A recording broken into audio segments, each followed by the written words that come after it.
Ever notice how, when panic hits, the first thing people want is something simple that works, every time, under stress? This video breaks down why the Sten, a cheap British tube gun, scared Nazi Germany enough that they copied it, and the reason is not what most people think. Britain in 1940 had almost no submachine guns, zero, while a German invasion force sat across the English Channel. So Enfield got an impossible job and built a working SMG in months, not years. That decision kicked off a chain reaction, and one tiny detail in the Sten story explains the fear better than any rumor. So keep that question in your head. What did Germany see that made them blink first?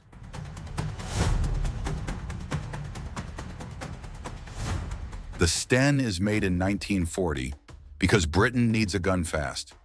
Britain was almost empty of submachine guns, zero, and a German invasion force was sitting right across the English Channel. So two men at the Royal Small Arms Factory Enfield got a job that should have taken years, and it was ready. Fast. Not a polished weapon, not a pretty one. A working submachine gun that factories could start stamping out before German boots touched English soil. And the name for what they needed? The British military called them machine carbines. And the Sten became their answer, while the invasion clock was still ticking. A gun designed in 1940 could reach soldiers by 1941, which meant Britain went from having nothing to having a full production weapon in a timeline that nobody expected. Now, Germany had already watched what mass submachine guns did during the 1939 and 1940 campaigns. Close-range fighting with automatic fire changed everything in those battles. So when British factories suddenly started cranking out a brand new SMG at record speed, German war planners could not just wave it off. The cheap label people throw around today? That was a manufacturing decision from day one. Every part was built to be simple and fast to reproduce at scale. Britain went from empty warehouses to a running pipeline, and the name stamped on every gun carried a message inside it that most people completely overlook.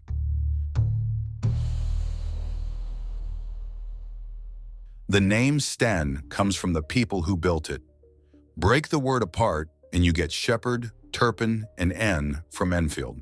Two designers in one factory, all packed into four letters. Major R.V. Shepherd and H.J. Turpin is on record with a formal design date of 1940, and the factory location is baked right into the name. Most weapons get dramatic titles. This one got something that sounds like a stock number on a warehouse shelf, and that difference matters more than you would expect. A factory acronym tells the enemy one very specific thing. It says this gun has a home, a production line, and people whose only job is to keep making more. Repeatable builds, repeatable parts, and a supply chain that runs as long as the war runs. You can stamp that name on one receiver or on 10,000, and the process stays the same. German intelligence paid close attention to details like that. A weapon with a flashy name is one thing. A weapon named after its factory and builders is a promise that more are coming. Tomorrow, and the day after that, and the day after that. Every time a German unit came across the name Sten, the word Enfield came with it, and Enfield meant the pipeline never stops. 4 letters, 3 names, 1 factory, and the physical design of the gun made that promise even more real, because this thing looked like it could be built anywhere. Why it looks cheap? It's basically a tube gun by design hand. This weapon to someone who knows nothing about guns, and they would tell you it looks like a metal pipe with a trigger glued on. And that reaction is the entire point of the design. The Sten fires 9x19mm rounds, a cartridge with supply chains already running across Europe. So ammo was never going to be the bottleneck. It runs on a select fire, blowback system, fires from an open bolt, and every one of those choices exists to cut down on complex machining. Museum spec sheets put the total length at 30 inches, 762 millimeters, with a barrel that only stretches 7.7 inches. Total weight? Around 6 pounds, 8 ounces, light enough to sprint through buildings without it dragging you down. The fire rate is where your attention should go. About 550 rounds per minute, which means a half-second trigger pull sends several rounds downrange before the other person finishes reacting. At close distance, That speed is the difference between walking away and not walking away. But none of these numbers work alone. Together, they tell a story about a weapon that trades beautiful finish for raw manufacturing speed. A pretty gun that takes 6 months to build helps nobody when invasion plans are already on the table. And once British factories started pushing these out, the question stopped being, is it good enough, and became, how many can we make? And the answer to that question changed everything.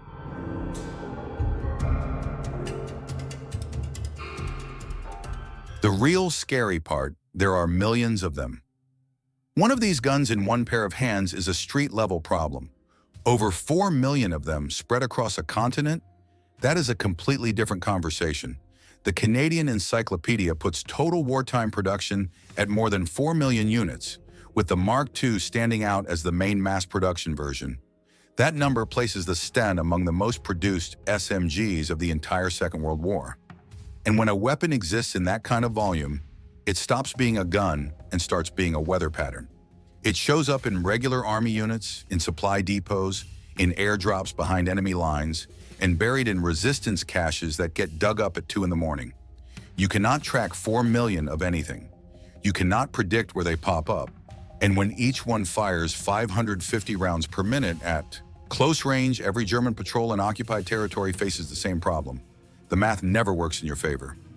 Walk through a town, clear a building, set up a checkpoint, and the odds of running into a Sten on any given day never drop to 0. Millions in circulation turned a single weapon design into a constant background threat, and the gun performed best at exactly the distances where those surprise attacks play out, which is the part that made regular German patrols start second-guessing every single corner.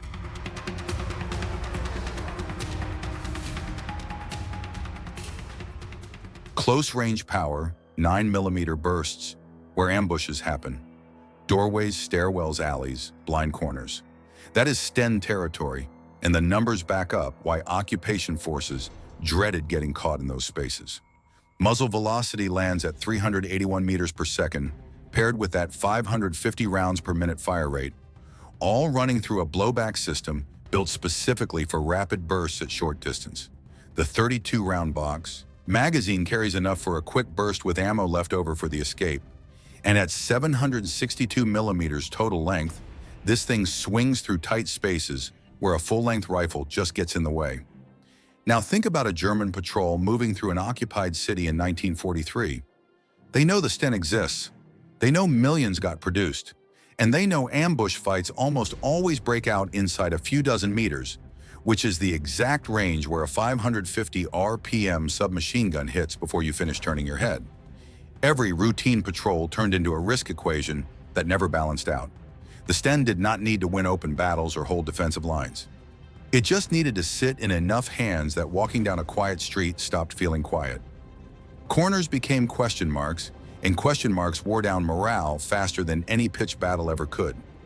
And the gun had a problem that anyone who picked one up learned about fast, a weak point, that lived in the exact part you hold on to while firing.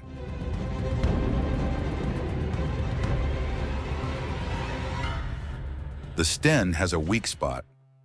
The magazine can jam. Everything about this weapon runs fast and aggressive, right up until the magazine feed decides to stop working. Capacity on paper is 32 rounds, but the Canadian Encyclopedia flags that the magazine jams when you load past 30. 2 rounds. That tiny gap became standard practice for every soldier and resistance fighter who carried a Sten. Leave those last 2 out, because a jam during an ambush means you are standing there with a dead weapon and the clock running out. That weakness shaped real-world Sten tactics in a specific way. Short, controlled bursts, careful trigger discipline, and constant attention to the magazine lips and spring tension. You could not load up and go careless. The gun demanded your focus, and that focus became part of the skill of running one properly. But the math is the part that mattered to German troops on the ground. A weapon that misfires sometimes still keeps an entire occupying army on edge when 4 million copies keep turning up behind their lines with no warning. Every contact became a toss-up between a clean burst and a stoppage, and the Germans standing on the other end never knew which version they were about to face. That constant uncertainty pushed German decision-makers into a response that tells you everything about how much the Sten actually got under their skin, because what they did is the single strongest proof this weapon worked.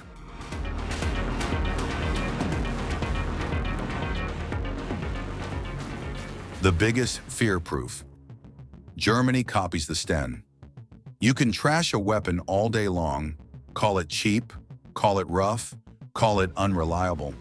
But the second you start building your own version of it, every insult you threw out goes straight in the trash. The Jarrett Potsdam, also called the MP749E, was a Mauser-built exact copy of the Sten Mk2. Exactly, right down to the stamps. Built specifically for covert operations with records showing 9,972 units delivered and accepted. That matches the about 10,000 figure sitting in the official paperwork. Germany did not study this gun from a distance. They reproduced it part by part because the design solved an urgent problem they were facing too. And it went further than that.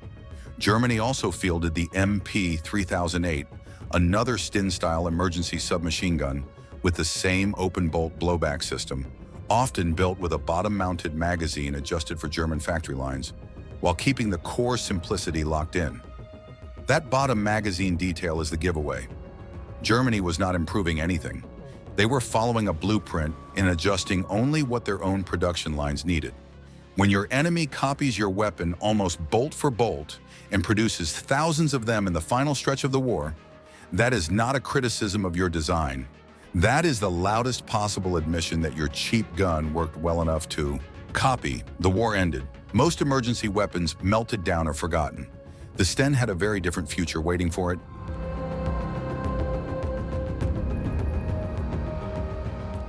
The Sten doesn't disappear. After WW2, most wartime emergency gear gets scrapped the moment the shooting stops. The Sten stayed active for over 20 years after that. UK service records run from 1941 all the way into the 1960s, with other countries keeping it in use even longer than that. A weapon thrown together during a 1940 panic, designed in months, built from stamped metal and tubes, stayed in active military service for more than 2 decades. That kind of staying power from a throwaway gun is something the original designers at Enfield probably never planned for. The reason it lasted comes back to those same stripped-down numbers. 2.95 kilograms, 762 millimeters long, 32-round magazine, 550 rounds per minute. Those specs kept performing for close-range work and irregular fighting long after the specific war that built it had ended. The magazine trick carried forward too. Load 30 instead of 32 for smoother feeding, and the weapon holds up better when conditions get rough. 4 million units flooding the map. 550 revolutions per minute at the distances where ambushes play out. A design Germany respected enough to copy in 10,000-unit runs. And a service life that stretched decades past the emergency that brought it to life. Every piece of that story answers the same question. Cheap in wartime means simple enough to build everywhere, deadly enough to change the fight anywhere. And once it's spread across a continent, nobody could pull it back. Now you know why the Sten scared Nazis, even while looking cheap. If this surprised you, drop a comment, then tap the next video, because the next twist is waiting.